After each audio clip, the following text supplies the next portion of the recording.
From the studios of WDCR in Hanover, New Hampshire, the Dartmouth College Department of Theater welcomes you to the third and final episode of Faith, Hope, and Charity by Ödön von Horváth, adapted and directed by Peter Hackett from a translation by Péter Fábri.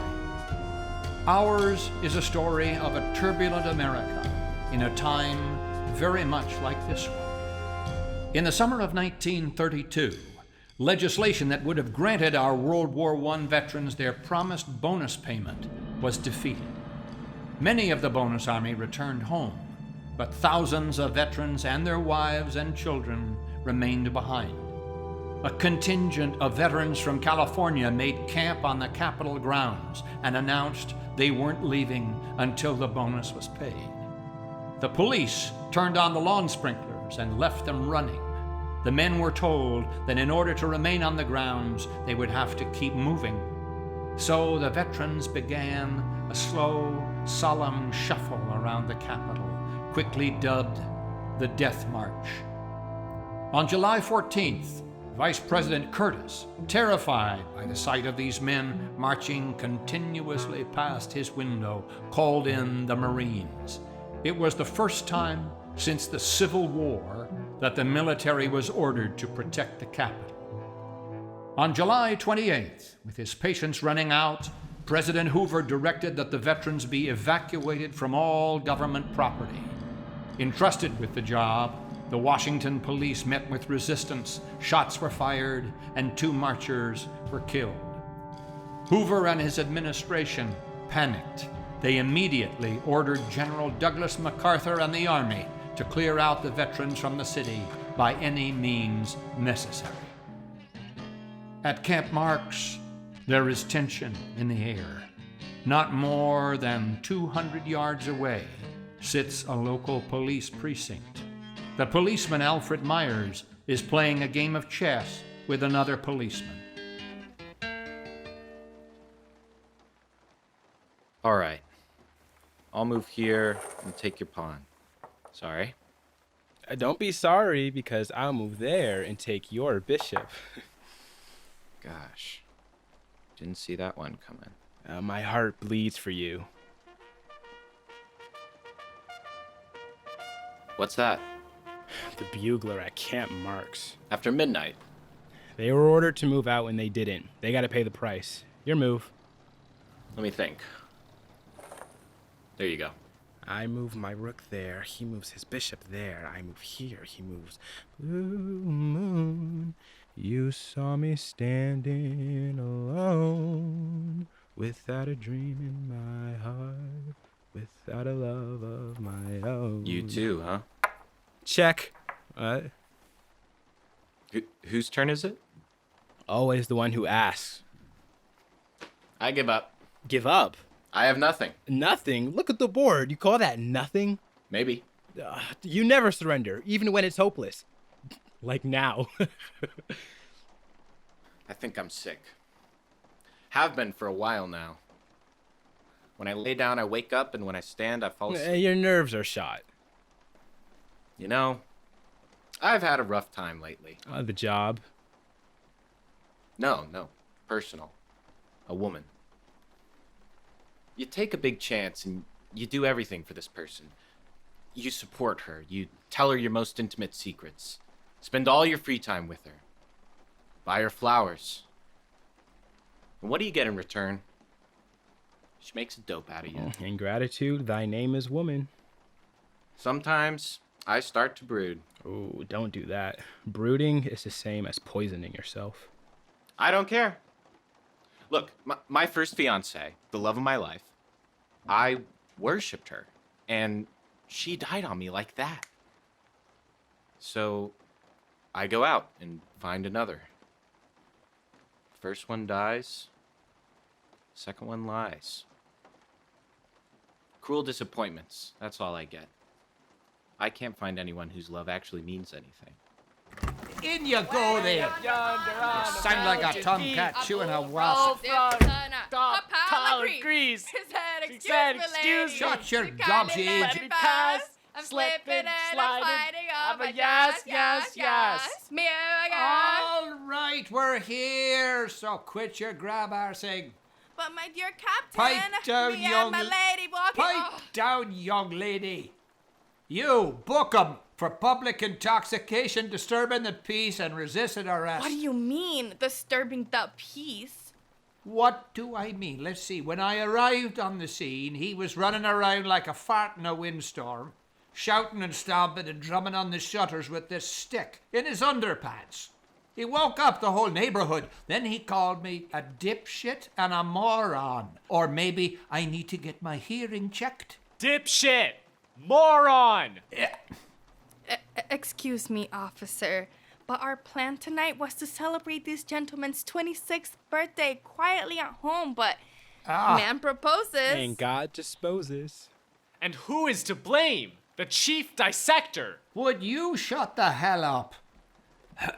So, who won the chess game then? Me.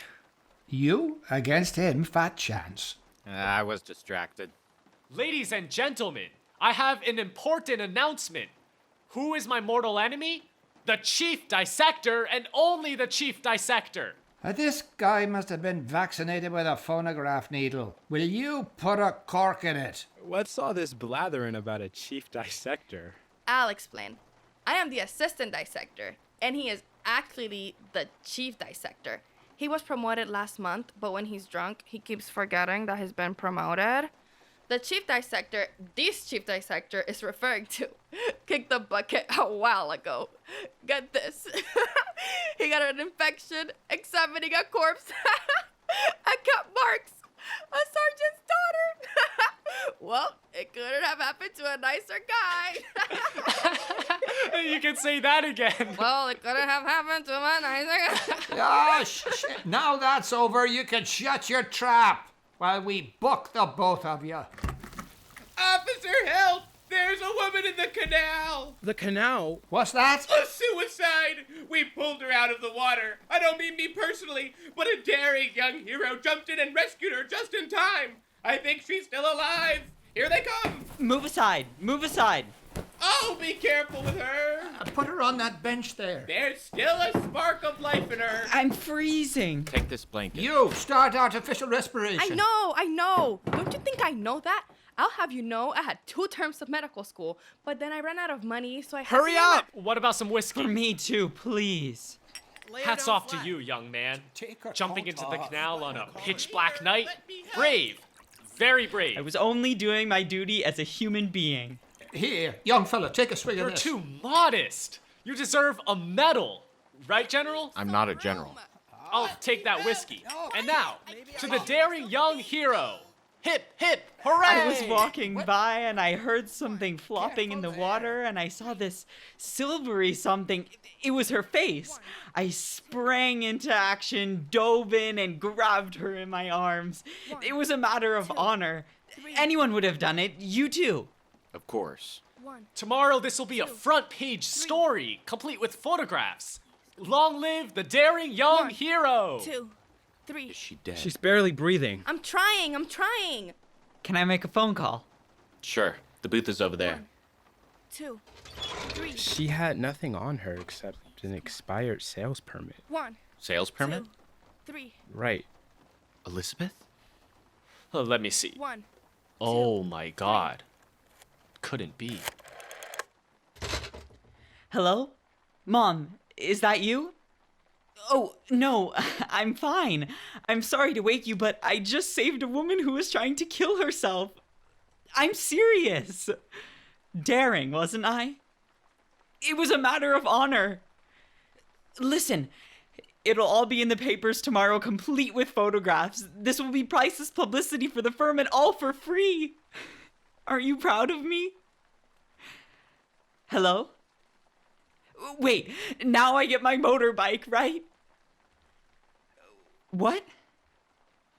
But you promised! Hello?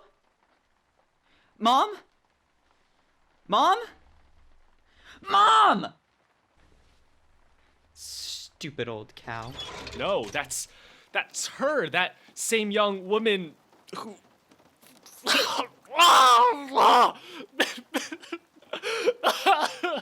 Mr. Attorney General, sir.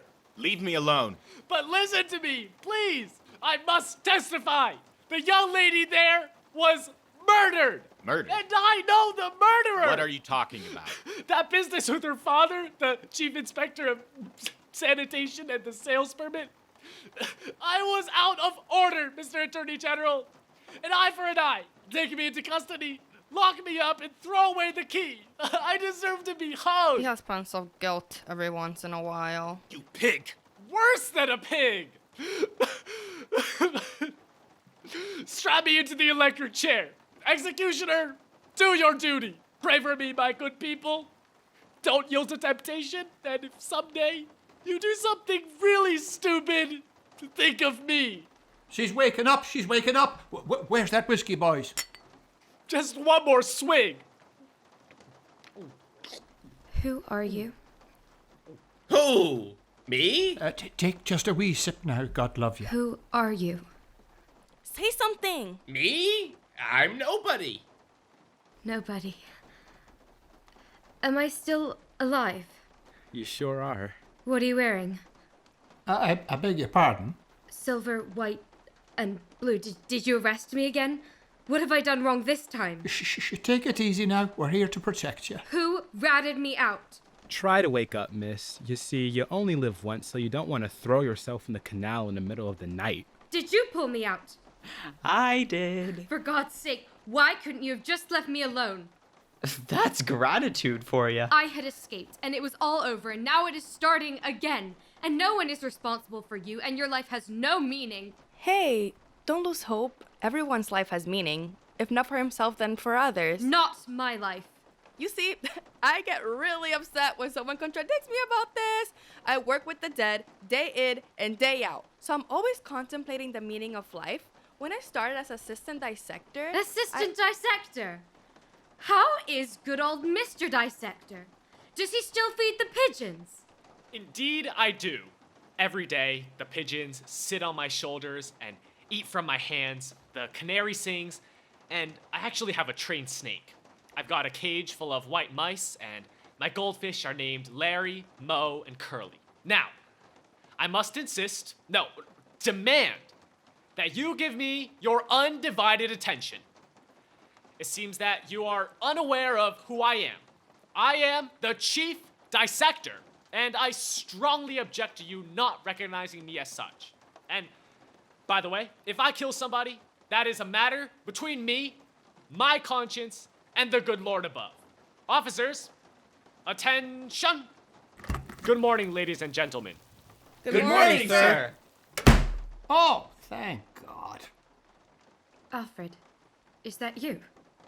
It's my butterfly. My butterfly. I missed my butterfly. Now, miss. Maybe she's hallucinating. Not surprising. It is no small thing to jump from a bridge into cold water on a pitch black night. Is that you, Alfred? What's going on, Myers? You know each other? Do we know each other? Tell them if you know me or not. We know each other. Brave. Very brave. How is your career going? What does she mean by that, Alfred? Later. Why later? I have to go. I'm on guard duty Guard duty? at the Capitol. It's almost dawn. It's still dark, Hal. Everything between us is crystal clear. You think so? It's over. You make it sound so simple, but No more, please. why not, Al? Don't come back from the dead and try to provoke an argument with me.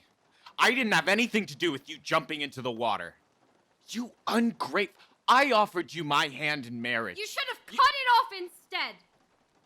I'm going. Do you hear me, Alfred? Stop. Good night. No, you're not going anywhere. Let me pass. Where are you going? That's none of your business. In your state of mind, you're staying here. That's our duty. Are you arresting me again? It's for your protection. Protection. It's in your own best interest, miss. Funny. All you big, strong men standing around here, and not one of you can even get me a sales license. Sales license? Look, you're being childish. I'm not talking about myself. I don't give a rat's ass about that anymore. Hey, Al! Don't gape at me like some half-wits! Get out of my sight, or I swear I'll gouge your eyes out! Don't get it into your head that I went into the water because of you. You, with the great future. I threw myself into the water because I had nothing to eat. Goats can eat paper and rags, but I can't. If I had anything to eat, do you think I'd even bother to spit in your face? I said don't look at me like that! There. Stop it! Let go. Don't! Let me out! Let me out! Quiet. She bit me! What? Biting now, are you? Biting? She just bit the man who saved her life.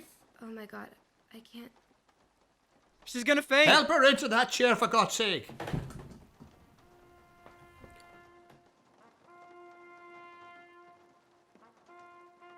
Guard duty.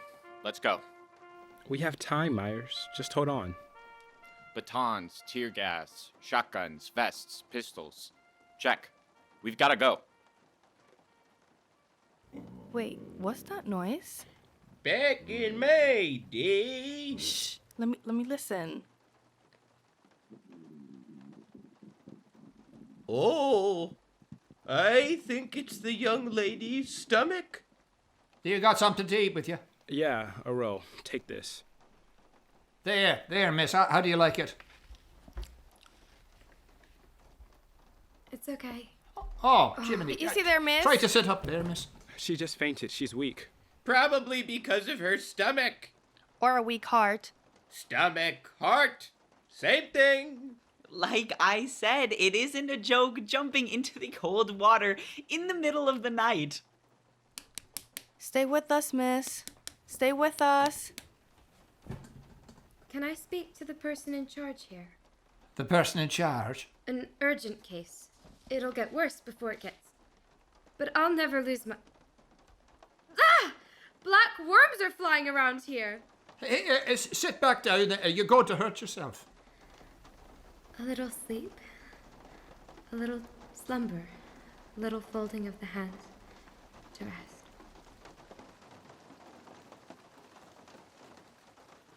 Miss? Anybody home? Oh, my God. Myers? I tried to.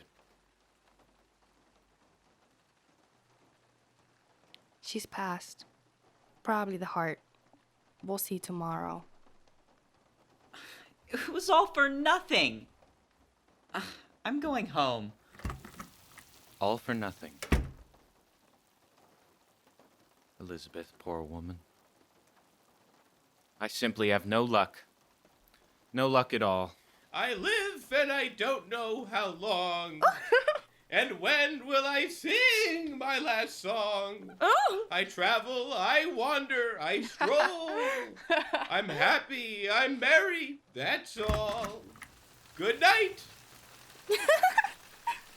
Bye-bye. Still raining. That won't stop MacArthur and his troops. Probably not. All right, lads, listen up. Our orders, direct from the army. If they resist, you are authorized to use lethal force. If you must fire, do a good job. A few casualties become martyrs. A large number, an object lesson. And on that note, I'll say goodbye. Off to the capital. Let's go. Hey, Alfred, why don't you quit staring at her, grow a pair, and get with the program? Always protects, always trusts, always hopes, always perseveres. Hey, Myers, move your arse! By nightfall, the bonus army had retreated across the Anacostia River. The army followed with tear gas and tanks. Unarmed and in retreat, the veterans were no match for the U.S. Army and the District of Columbia Police. The day's toll was 3 dead, 54 injured, and 135 arrests. An 11-week-old infant later died from what was believed to be tear gas-related illness. In addition, an 8-year-old boy was partially blinded by gas.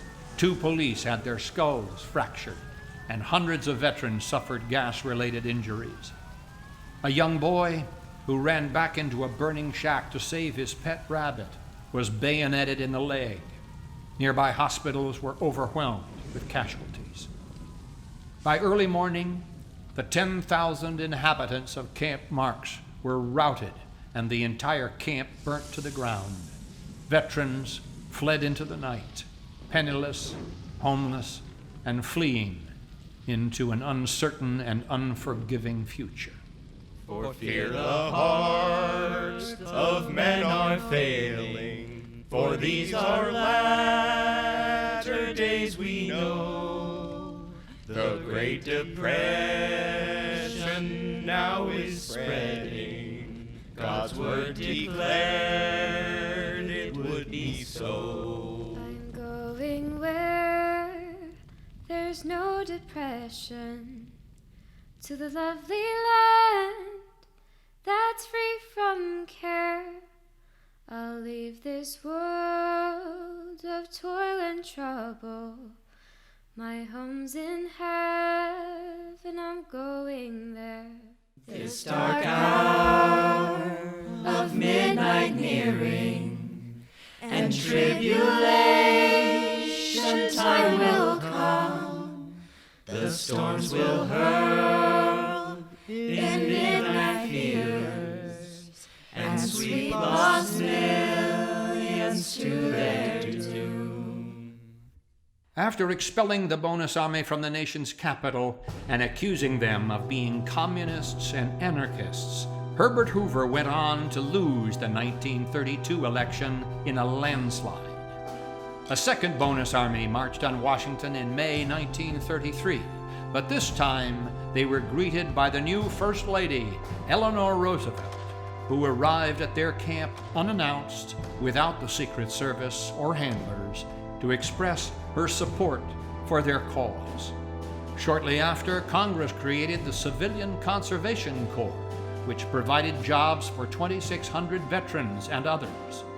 However, it was in 1936 that Congress finally passed, over a presidential veto, a bill to disperse $2 billion in veterans' benefits, which worked out to about $580 per man. This laid the foundation for the GI Bill of Rights, passed in 1944, providing benefits to veterans of World War II. The First Amendment of the United States Constitution guarantees that, quote, Congress shall make no law abridging the right of the people to petition the government for a redress of grievances, end quote. The Bonus March was an impromptu protest movement involving veterans from all 48 states. Through their courage and persistence, these ordinary citizens prepared the way for the millions of Americans who would later march on Washington, seeking justice and demanding that their voices be heard. How the world, it keeps on turning, our story done, tomorrow yours. Thank you for joining us. This has been Faith, Hope, and Charity by Ödön von Horváth, adapted and directed by Peter Hackett from a translation by Péter Fábri. The sound design and additional music were by Jane Shaw, with stage management by Naomi Lam and Kathleen Cunneen. Assistant director was Lexi Warden. Our cast in alphabetical order: Isaiah Brown, Quentin Chisholm, Max Gomez, Jamie Horton, Jeffrey Lamb, Joanna Lame, Thomas Latta, Savannah Miller, Reagan Redinger, Zedis Rodole Contreras, and Emily Sutton. Special thanks to the Leslie Center for the Humanities, the Dartmouth Center for the Advancement of Learning, the Hopkins Center for the Arts, Professor Annalise Orlek, and Samantha Lazar. Faith, Hope, and Charity has been a production of the Dartmouth Department of Theater.